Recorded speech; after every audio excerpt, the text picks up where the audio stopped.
Bienvenidos. Hoy analizaremos un sistema dinámico interesante, un cilindro macizo que rueda sin deslizar dentro de un tubo cilíndrico, el cual a su vez rueda sobre un plano horizontal.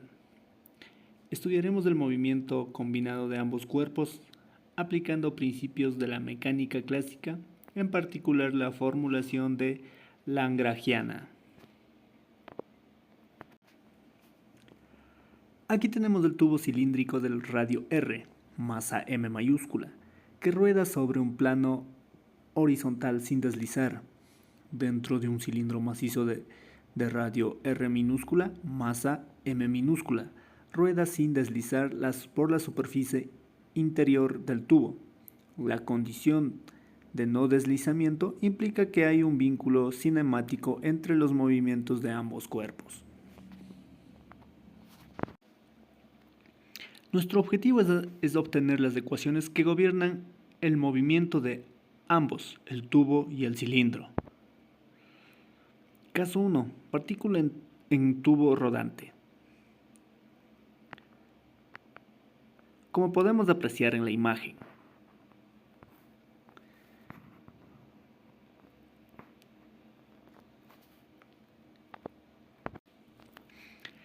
analizamos el caso más sencillo, donde una partícula desliza sin fricción dentro del tubo rodante. La energía cinética del tubo incluye traslación y rotación relacionadas por la velocidad igual a la velocidad angular por el radio. La partícula tiene posición y la velocidad dependientes del ángulo que forma dentro del tubo, como se puede apreciar en la imagen.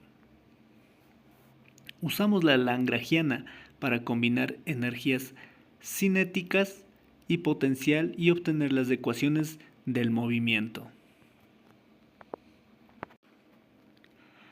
La energía cinética total es la suma de la del tubo y la partícula.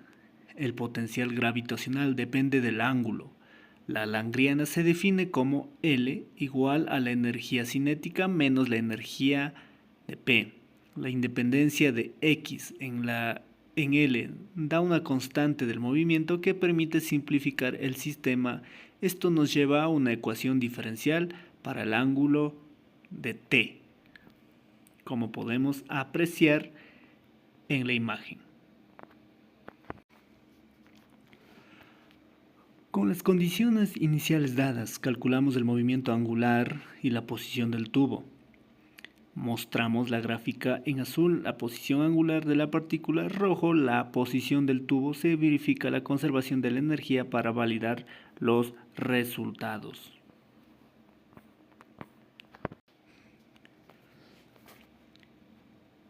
El centro del cilindro macizo describe un arco. El tubo rueda avanzando un arco. La relación entre los ángulos es fundamental para cumplir con la condición de rodadura sin deslizamiento. Visualizamos estos en las figuras.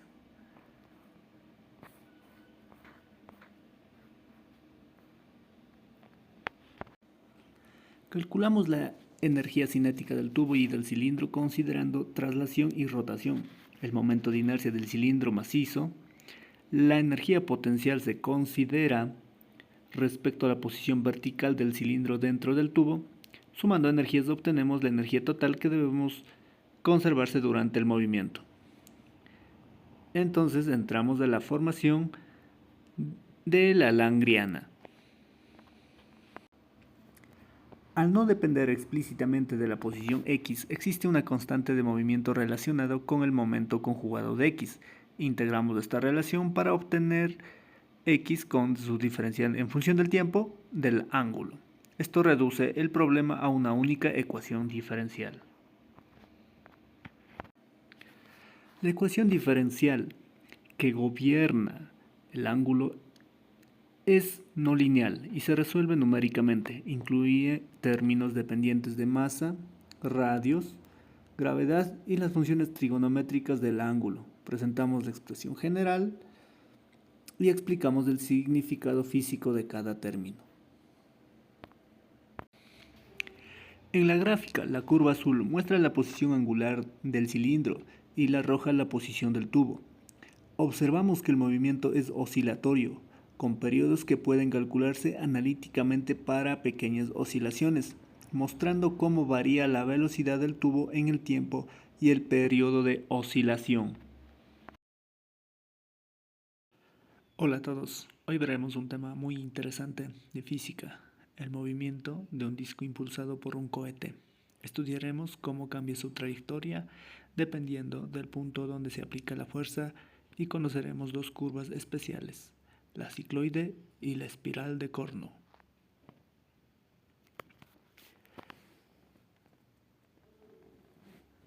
Imaginemos un disco sobre una superficie completamente lisa, sin fricción. Es uno de sus puntos. Colocamos un cohete que ejerce una fuerza constante. ¿Qué tipo de movimiento seguirá haciendo ese disco? Veremos los escenarios cuando la fuerza actúa sobre el centro del disco y cuando lo hace de forma tangente a su borde. Caso 1. Fuerza por el centro. En el primer caso, la fuerza pasa exactamente por el centro del disco. Esto quiere decir que no se genera un momento de fuerza. Por lo tanto, el disco gira a una velocidad angular constante, representada como omega sub 0.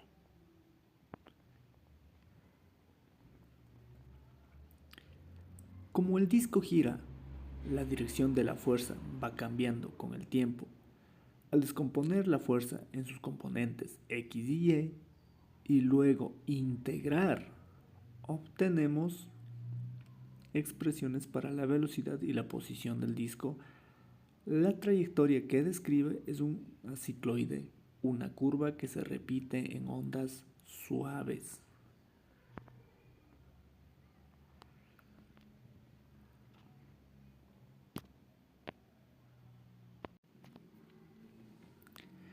En el segundo caso, el cohete ejerce la fuerza tangente al borde del disco.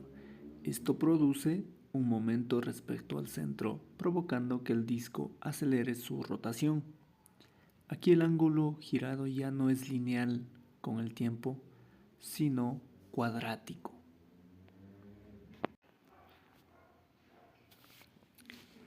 Funciones de Fresnel. Al analizar este caso más a fondo, los componentes de la fuerza varían con funciones más complejos, conocidas como integrales de Fresnel. Estas funciones se usan para calcular las velocidades en X y Y. Al graficarlas, obtenemos una curva llamada espiral de Cornu, que describe la trayectoria del centro del disco. Aquí vemos la trayectoria que sigue el disco cuando la fuerza es tangente. Al principio se curva de manera oscilante, pero con el tiempo tiende a una línea recta inclinada. Esta es la espiral de Cornu, una curva muy útil en óptica y dinámica rotacional. En resumen, cuando la fuerza pasa por el centro del disco, su trayectoria es una cicloide. Cuando la fuerza es tangente, se obtiene una espiral de Cornu. Este tipo de análisis nos ayuda a entender cómo se combinan el movimiento de rotación y traslación bajo una fuerza constante.